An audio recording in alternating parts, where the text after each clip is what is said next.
আউযু বিল্লাহি মিনাশ শাইতানির রাজিম। আসসালামু আলাইকুম ওয়া রাহমাতুল্লাহি ওয়া বারাকাতুহু। অনেক মানুষের ধারণা হলো তারা ধর্মজগতের সাথে সম্পর্ক রাখে এবং নিজেদেরকে দাবি করে তারা আস্তিক সমাজ। তারা বলে আল্লাহ কি শুধু আকাশেই থাকেন? তো এই ব্যাপারটি নিয়ে যদি আমরা কোরআন থেকে জানতে চাই তাহলে আমরা কয়েকটি আয়াতের মাধ্যম দিয়ে জানতে পারবো আল্লাহ আসলে কি কোনো এক জায়গায় থাকেন না সব জায়গায় তিনি রয়েছেন। এই ব্যাপারটি নিয়ে প্রথমে আমরা দেখি ৫৮ নম্বর সূরা মুজাদালা এর আয়াত নম্বর ৭। এখানে আল্লাহ তাআলা বলছেন,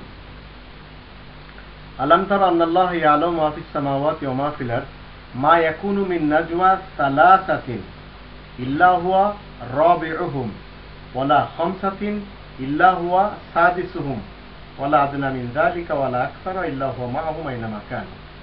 এখানে আল্লাহ বললেন যে যখন কেউ সলা পরামর্শ করে, কোনো তিনজন যদি হয় তাহলে সেখানে চতুর্থজন আল্লাহ থাকেন, পঞ্চম পাঁচজন যদি হয় তো ষষ্ঠম আল্লাহ তাআলা থাকেন, আবার চারজন যদি থাকে তাহলে পঞ্চম আল্লাহ থাকেন। এর থেকে কেউ কম এবং বেশি,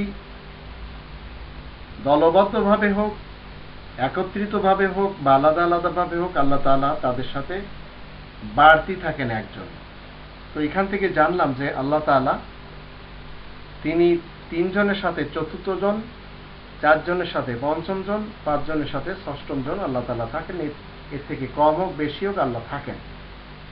তারপর আল্লাহ তাআলা বলছেন ৪১ নম্বর সূরা হামিম সিজদা এর ৫৪ নম্বর আয়াতে আল্লাহ তাআলা বলছেন, আলা ইন্নাহু বিকুল্লি শাইইন মুহিত। তোমাদের জানা উচিত যে তিনি প্রত্যেকটি জিনিসকে পরিবেষ্টন করে রেখেছেন।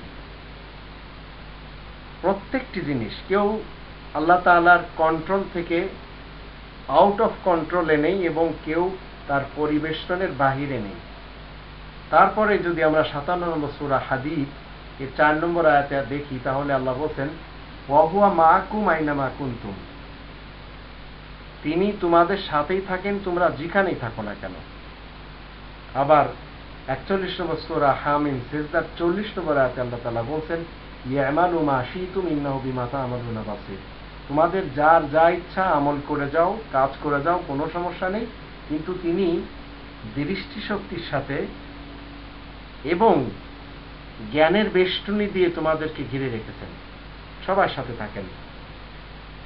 আবার ৮ নম্বর সূরা আল আনফালের ২৪ নম্বর আয়াতে আল্লাহ তাআলা বলেন, ওয়া আলামু আন্নাল্লাহা ইয়াহুলু বাইনাল মারই ওয়া কলবি। তোমাদের জানতে হবে যে আল্লাহ তাআলা তোমাদের ভিতরেই হুলুল করে থাকেন। প্রত্যেকের সাথেই আল্লাহ তাআলা থাকেন, প্রত্যেকের সাথেই আল্লাহ তাআলা থাকেন, প্রত্যেকের হৃদয়ের সাথে আল্লাহ তাআলা রয়েছেন। আবার ২ নম্বর সূরা আল বাকারার ১৮৬ নম্বর আয়াতে আল্লাহ বলেন, ওয়া ইযা সাআলাকা ইবাদি আন্নী ফাইন্নী করিব উজিবু দাওয়াতাদ দাঈ ইযা দাআন। আল্লাহ বলেন, যখন কোনো বান্দা আমার কাছে প্রার্থনা করে তখন আমি তার প্রার্থনাকে মঞ্জুরি দিই। তার আবেদনকারীর আবেদনকে আল্লাহ তাআলা কবুল করেন এবং প্রত্যেকের সাথে থাকেন।